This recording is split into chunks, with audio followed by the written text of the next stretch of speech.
কারা এই আক্রমণ করেছে তাদেরকে চিহ্নিত করে বিচারের মুখোমুখি করেন, নয়তো যে কোনো পরিস্থিতির জন্য আপনাকে অবশ্যই দায়ী থাকতে হবে। কারণ বাংলাদেশের জনগণ ততক্ষণ পর্যন্তই শান্তিপূর্ণ যতক্ষণ পর্যন্ত জুলাইয়ের প্রেক্ষাপট তৈরি না হয়। আপনারা কিন্তু খুব তাড়াতাড়ি একটা জুলাইয়ের প্রেক্ষাপট তৈরি করে ফেলতেছেন। এখন যদি আপনারা এটাকে কন্ট্রোল করতে না পারেন তাহলে বাংলাদেশের স্বাধীনতা সার্বভৌমত্ব কিন্তু টিকবে না।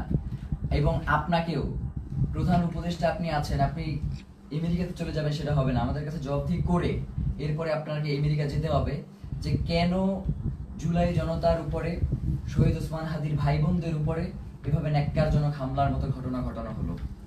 ছাত্র ভাইদেরকে উদ্দেশ্য করে বলি যে আমাদেরকে ধৈর্য ধারণ করতে হবে এবং আমাদেরকে এই লড়াই কৌশলের মধ্য দিয়ে আমাদের যাতে মনোবল ভেঙে না যায় আমাদেরকে সে ব্যাপারে সচেষ্ট থাকতে হবে।